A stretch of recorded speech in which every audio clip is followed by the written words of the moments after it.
Siang hari yang berbahagia ini kita bisa berkumpul bersama ya dalam sebuah acara yang sangat luar biasa, sebuah acara yang mungkin menjadi langkah awal Bapak dan Ibu semua yang ada di sini yang belum bergabung bersama DCT untuk ke langkah yang lebih baik dari sisi finansial maupun sisi yang lainnya. Oke, ada kebiasaan ketika kita mengadakan pertemuan Bapak dan Ibu semuanya, kita punya yel-yel untuk menjadi semangat kita semuanya. Oke, kalau semua katakan apa kabar, Bapak dan Ibu menjawab luar biasa. Ya, apa kabar? Luar biasa. Oke, kembali. Luar biasa. Apa kabar? Luar biasa. DCT. Dream come true. DCT. Dream come true. Come true. Selamat datang impian ya. DCT. Dream come true. BC Cirebon. Tepuk tangan dari kita semuanya. Bapak dan Ibu semuanya beruntung. Saya katakan beruntung. Bapak dan Ibu semuanya yang hadir ya dan diperkenalkan diperkenalkan dengan DCT. Kenapa? Saya pemain kripto Bapak. Saya pemain kripto dari tahun 2015 Bapak dan Ibu. Yang saya lihat hanya profit. Saya abai dengan keamanan, saya abai dengan legalitas, saya abai dengan perizinan. Akhirnya apa? Ratusan juta hilang Pak. Main kripto sampai Thailand Pak. Seminggu saya di Thailand. Yang kita lihat hanya profit. Padahal ada sesuatu yang membuat kita nyaman. Luar biasa kan? Dan satu lagi, leader ambassador yang sangat luar biasa, gak pernah lelah Pak. Pagi, siang, sore untuk terus memperkenalkan kenikmatan bergabung dengan DCT. Siapa beliau? Kita sambut kehadiran dari Mas Gianto.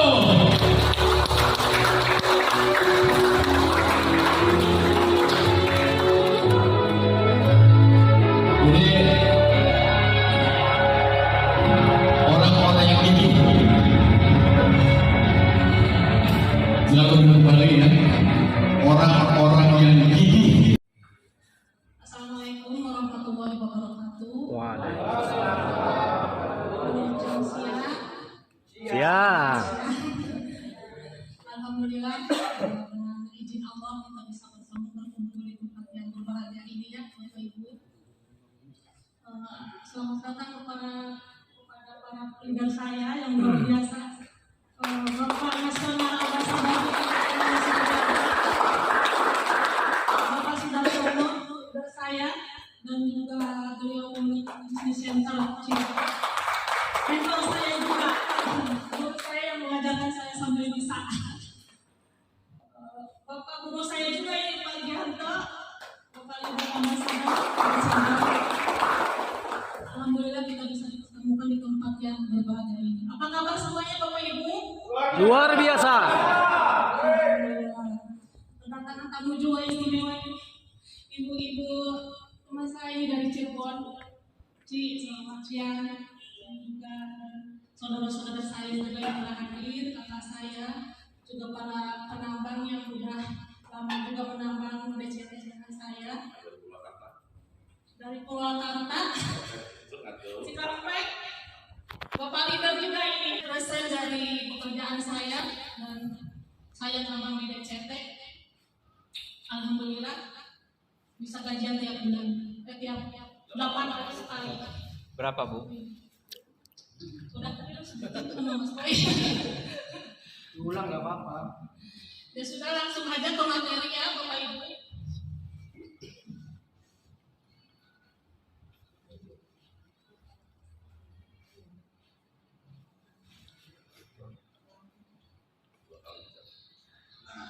Ya. perubahan era. Yang namanya perubahan itu tidak bisa dielakkan ya Bapak Ibu, tidak bisa kita tolak.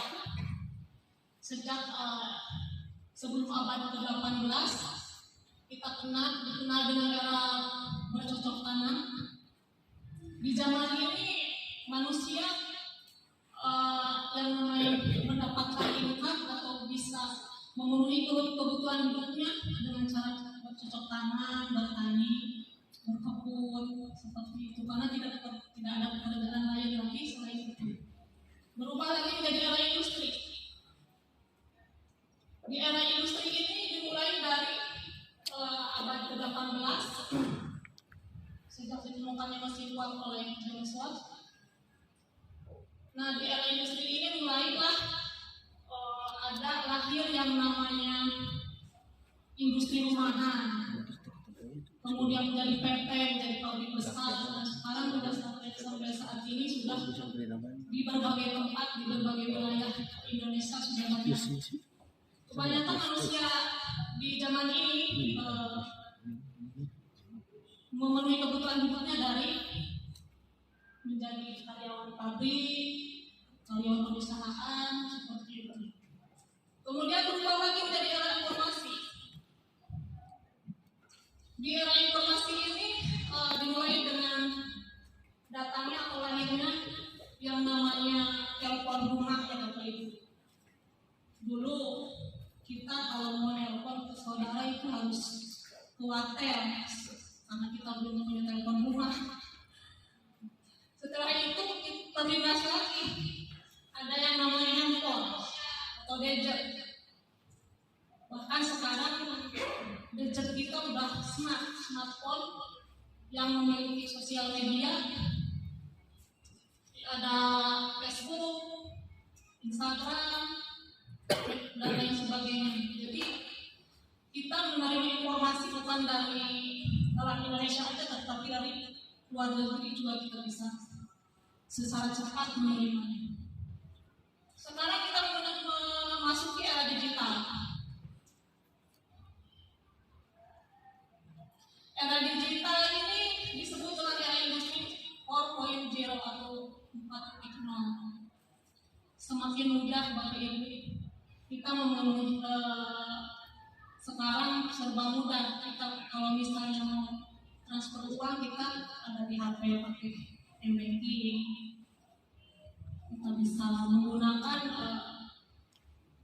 teknologi ini dengan cepat. Misalnya dulu beli token listrik kan pakai abonemen, sekarang atau dikendalikan oleh individu, perusahaan atau negara dengan harapan akan memberikan manfaat di masa depan. Dan sifat dari aset ini antara lain harta yang bisa dikonversikan menjadi uang tunai, dimiliki atau dikuasai oleh seseorang atau perusahaan, dan ini bisa diperjualbelikan. Selamat datang Pak Lucu. Di depan Pak. Di depan Pak. Silakan.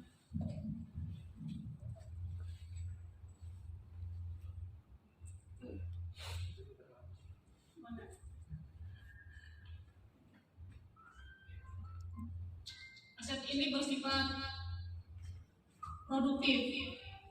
Manusia itu tidak mau membeli aset kalau tidak beruntung, tidak punya untung kan ya Bapak Ibu, benar tak? Betul. Dan dapat juga dipindahkan harta.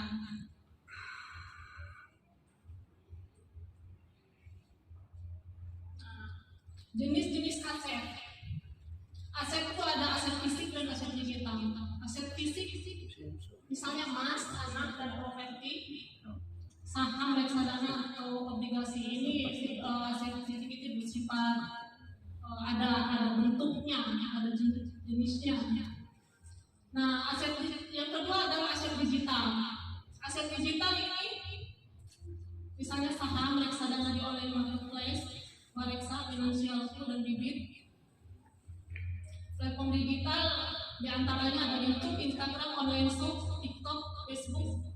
Sekarang orang-orang bisa mendapatkan income dari YouTube itu hal yang mustahil ya menurut kita yang awam tentang digital.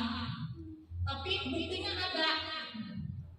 Instagram misalnya, ada yang namanya selebgram ya, itu pendapatan income dari Instagram dan NFT dan aset kripto diawali dengan datangnya atau lahirnya satu koin pada tahun 2008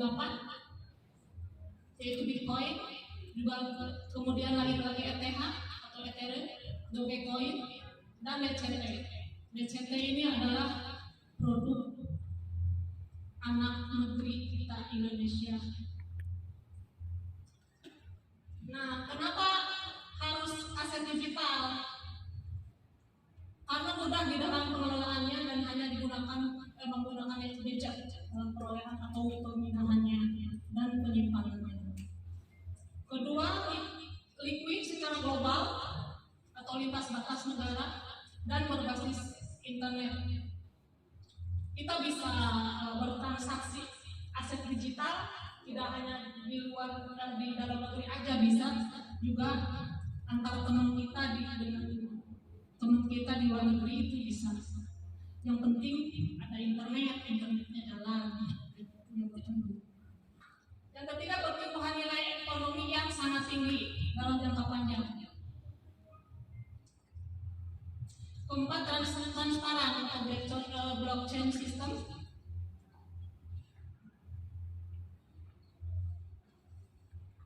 Seperti apa aset kripto itu? Aset kripto atau yang lebih dikenal sebagai cryptocurrency kalau di luar negeri ya, kalau di kita aset kripto merupakan salah satu bentuk dari aset digital. Aset kripto adalah hasil penerapan dari teknologi blockchain yang dapat menyimpan dan mengelola catatan transaksi yang diamankan dengan enkripsi menggunakan teknik kriptografi dan bersifat desentralisasi atau transparan peer-to-peer ya Bapak Ibu. Jadi kita kalau bertransaksi aset kripto ini tidak ada regulasi manapun yang ini kita ya, jadi peer-to-peer antar kita dengan teman aja gitu. Seperti ini polanya. Regulasi aset kripto juga di Indonesia telah diatur dalam Undang-Undang Nomor 10 Tahun 2011 atau Undang-Undang Nomor 32 Tahun 1997, Permendag RI Nomor 99 Tahun 2018, Peraturan Bapepti RI Nomor 3 Tahun 2020, dan yang masih hangat ini Peraturan Bapepti RI Nomor 11 Tahun 2022. Nah, apa itu degree crypto token atau DCT? Saya kalau ingat DCT itu ingatnya Adobe pakai sama Pak Tansa, karena beliau mereka itu adalah kreator yang luar biasa yang menciptakan DCT ini yang bisa mengubah kehidupan saya pribadi menjadi seperti saat ini. Tangan buat saya sempat terharu Bapak Ibu kalau di DCT. Nah, kenapa harus ditotokan? Karena karya anak bangsa. Suplainya terbatas, maksimal suplai 7 juta DCT, sirkulasi suplainya 300.000 DCT. Total DCT yang akan ditambah 6.700.000 DCT. Teknologi yang digunakan itu TRC20, kepunyaannya token Cointron, dan mengadopsi 3 sistem teknologi aset kripto, di antaranya Bitcoin, mbahnya koin, Bapak Ibu. Siapa yang nggak kenal Bitcoin pasti kenal semua kayaknya. Yaitu dengan halving programnya. Kalau DCT halving programnya dilaksanakan berlaku 2 tahun sekali Bapak Ibu. Kalau Bitcoin 4 tahun sekali. Mengadopsi sistem Ethereum dengan proof of stake-nya atau penambangan. Kalau kita kenal staking-nya itu ya Bapak Ibu. Ketiga, BNB dengan banding 4 periode waktu. Kalau DCT Burningnya tiap tahun biasanya dilaksanakan setiap akhir tahun. Nah, kripto token telah masuk daftar 383 aset kripto yang boleh diperdagangkan di Indonesia. Alhamdulillah, ini yang bikin saya lega, Bapak Ibu. Sebenarnya dari dulu juga saya lega karena melihat roadmap-nya di DCT seperti apa, terus yang namanya developernya seperti apa, kenal baik dengan saya. Dengan keluarnya ini lebih lega lagi, lebih nyaman lagi, Bapak Ibu. Peraturan Badan Pengawas Perdagangan Berjangka Komoditi Nomor 11 Tahun 2022 tentang penetapan daftar aset kripto yang diperdagangkan di pasar fisik aset kripto. Ini DCT berada di list 368. DCT juga menggunakan teknologi blockchain ERC20 kepunyaannya yang bisa dicek di https://transcend.org. Silahkan yang mau cek, silahkan. Di situ pasti ada tentang DCT lengkap LOPU. Nih, 1 tahun pertama perjalanan di kripto token. Bisa perdana DCT tanggal 28 Maret 2020 dengan harga awal Rp126. Ribu. 126.000. Rp126.000. Perkembangan dalam waktu 1 tahun sangat luar biasa, Bapak Ibu. Lebih dari 1000%, yaitu dengan harga Rp1.500.000. Luar biasa, sangat berkualitas ya, Bapak Ibu. Ini roadmap-nya bisa dilihat. Sekarang kita lagi memasuki di roadmap staking ya, 2021 sampai 2022. Nah, ini juga yang bikin saya lega juga. Di kripto token telah listing di banyak media pencatatan aset kripto internasional. Jadi bukan di Indonesia saja percaya dengan kripto token, bahkan di luar negeri saja sudah tercatat ya. Sekarang yang baru saya dengar informasinya lebih dari 50 media pencatatan aset kripto internasional.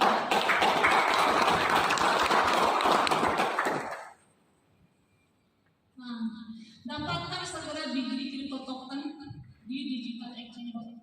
Saat ini DCT sudah diperdagangkan di bursa internasional Sansweb dan Latokan, serta di Indonesia diperdagangkan juga di Digital Exchange.id, bursa aset kripto Indonesia yang telah memiliki legal bapeti serta kominfo. Aman sekali menurut saya.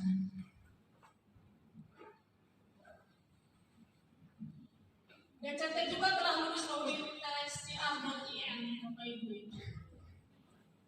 TSCR.in ini merupakan sebuah tim pengembangan blockchain, layanan komprehensif untuk analisis mendalam tentang smart contract dan DeFi application. Dalam laman Twitternya, TSCR.in ini menyatakan bahwa hasil audit degree kripto token tidak ditemukan kesalahan yang mempengaruhi keamanan dana pengguna pada kontraknya. Tepuk tangan buat DCT.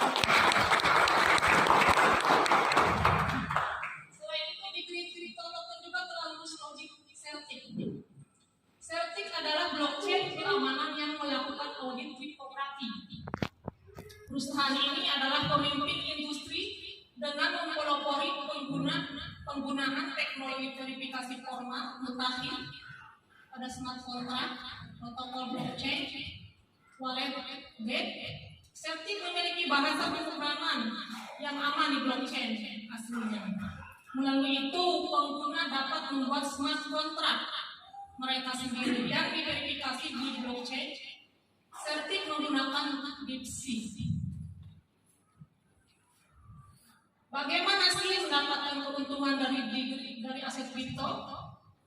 ada 4. Di antaranya holding.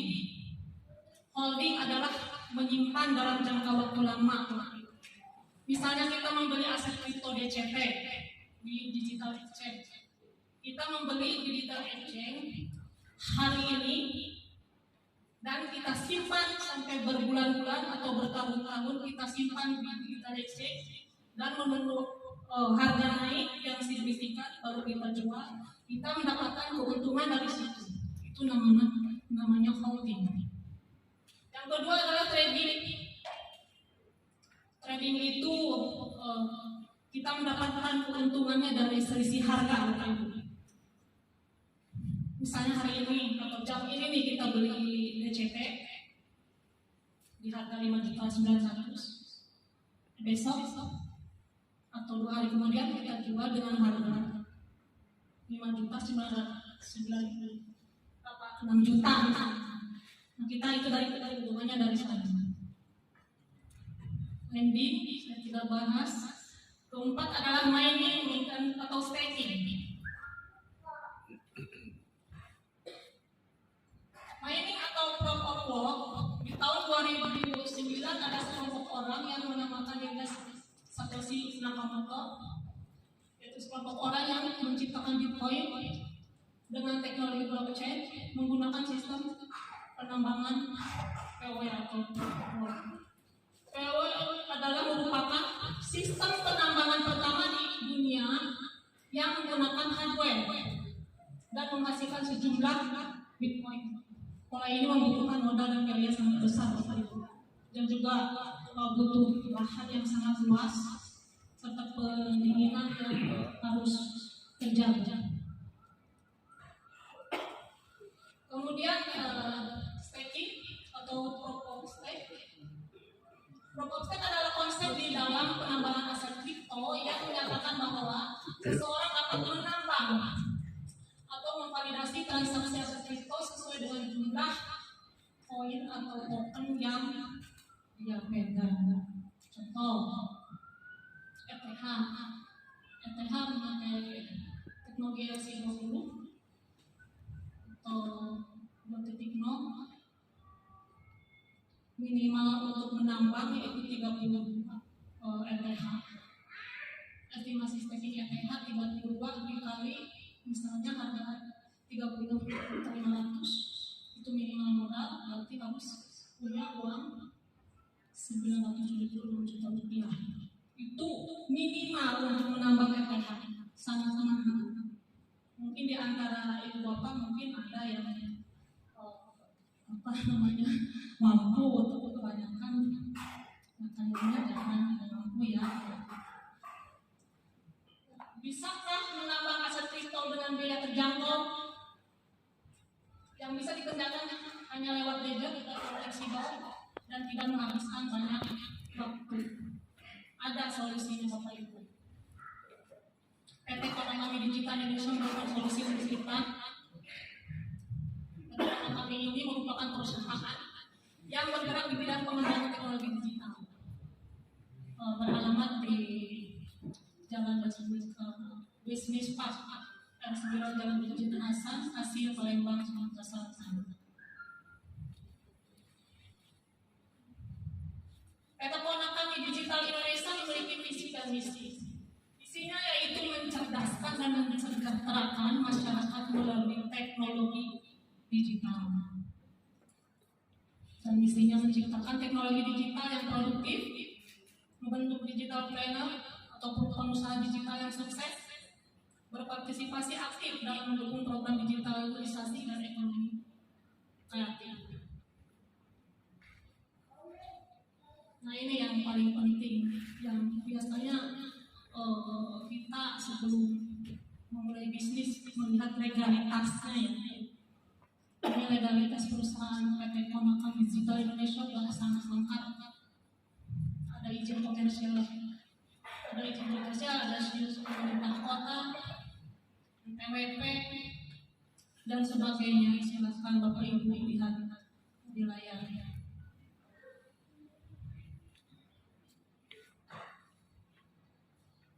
Ini adalah eksekutif profesional atau CEO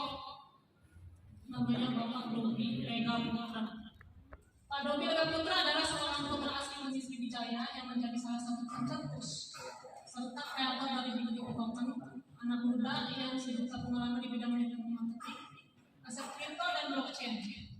Beliau mendirikan Konatami Digital Indonesia untuk mewujudkan visi dan misi besarnya, yaitu menciptakan perusahaan digital asli Indonesia yang mampu bersaing dan eksis di dunia internasional.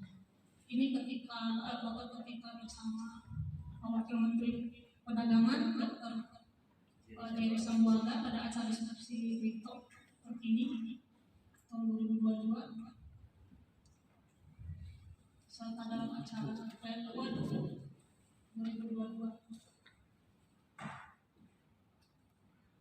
Produk PT Konatami Digital Indonesia adalah DCT Mainan. Fungsinya yaitu untuk menambah atau untuk memainin atau menambah degree crypto token. Kapasitasnya yaitu 0,1 sampai 10 DCT. Masa loadingnya 8 kali 24 jam, maksimal loading 90 hari atau 3 bulan. Harganya yaitu Rp1.665.000.000. Harga termasuk PPN 11%, harus ada PPN yang legal. Tabel blok reward staking DCT. Persentase blok reward berjalan sesuai dengan smart contract TLC 20. Stake pertama yaitu blok reward per 8 hari ada 3,75%. Kedua 3%. Stake ketiga tiap 2 tahun sekali, ya ini Bapak Ibu penurunan blok rewardnya. Keempat 2%, kelima 1,5% dan seterusnya. Estimasi perhitungan staking dalam 1 tahun. Jika kita menambah 10 DCT di DCT main, kita mendapat harga ini estimasi lebih harga 1,5 ya. Otomatis kita deposit 10 kali 1,5 yaitu 15 juta.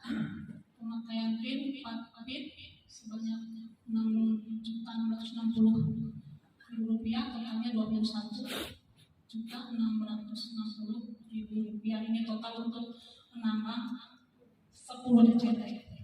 Ini estimasi harga 1,5 juta per DCT. Mendapatkan keuntungan untuk per 8 harinya sekitar 0,3375 DCT.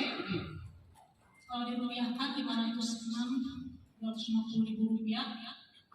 Jika dihitung sampai 1 tahun, totalnya 22.781.250 rupiah. Ini aturan penting dalam staking degree crypto token yaitu 4 DCT kontrak atau terkunci oleh sistem. Sudah kita ketahui di perbankan juga yang ada yang namanya saldo nominal, itu karena bentuk ketahanan sistem sama dengan DCT. Aturan penting dalam staking di crypto token yaitu dalam waktu 90 hari jika tidak melanjutkan stakingnya maka token yang terkunci secara otomatis terbakar. Dan apabila ada kelebihan maka kelebihannya akan masuk ke wallet masing-masing. Contohnya, jika A melakukan staking dengan jumlah token 9 DCT, ternyata si A tidak melanjutkan kontrak stakingnya. Setelah 90 hari otomatis token A akan terbakar 4 DCT. Dan sisanya yang 5 DCT akan masuk ke walletnya, bisa dijual atau disimpan seperti ini. Nah, apabila melakukan penarikan modal secara otomatis, miner dianggap menyelesaikan kontraknya atau yang namanya kapital. Ya. Untuk melanjutkan staking harus memberi PIN aktivasi baru dan otomatis akan terkunci kembali 4 DCT dan kota 8 DCT. Sayang sekali kalau menurut saya kalau di kapital, nanti kalau di kapital nggak punya pendapatan lagi dari mineralnya Bapak Ibu. Nah, aturan penting ini juga renew untuk melanjutkan staking setelah masa staking berakhir. Silakan melakukan renew atau menggunakan PIN aktivasi yang baru.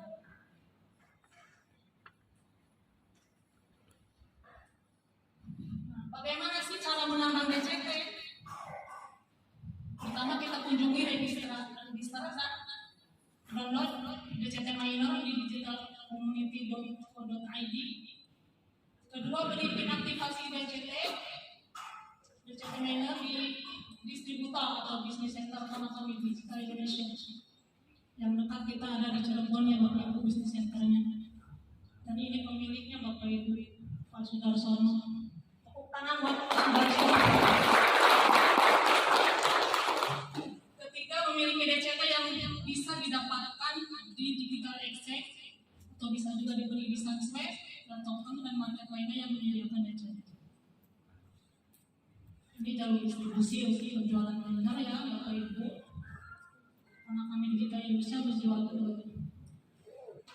business center, kami mendapatkan 20% dari total pembelanjaan produk, mendapat aplikasi back office dari Ekonomi Digital Indonesia.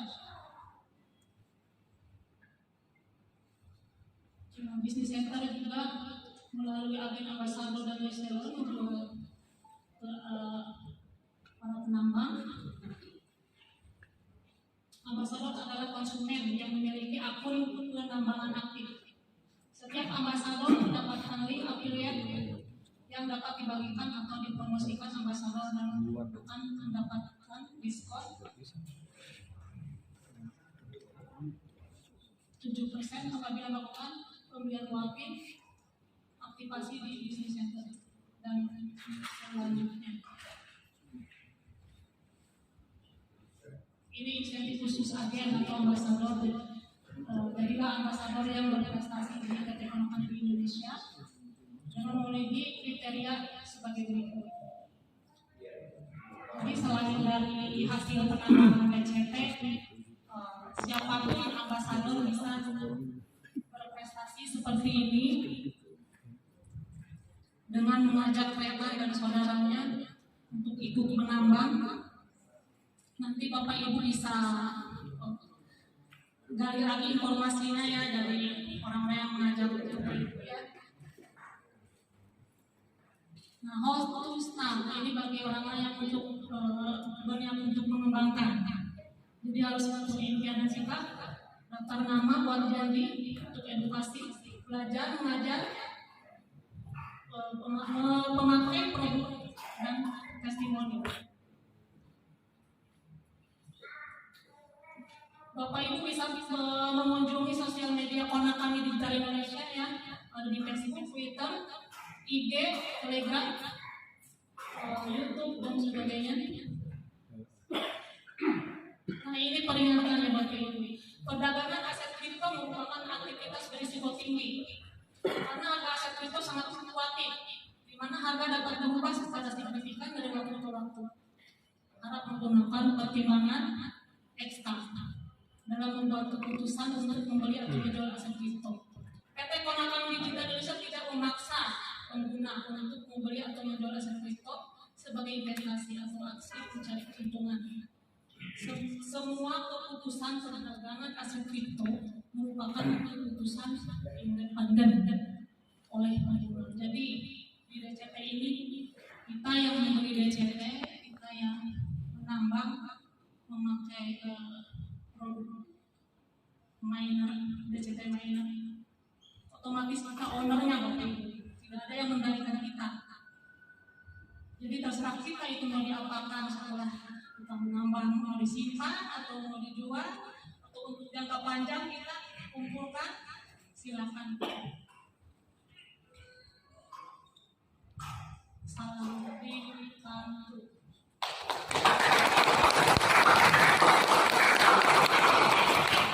Terima kasih. Mohon maaf bila ada kekurangan. Sekian, Assalamualaikum warahmatullahi wabarakatuh. Waalaikumsalam warahmatullahi wabarakatuh.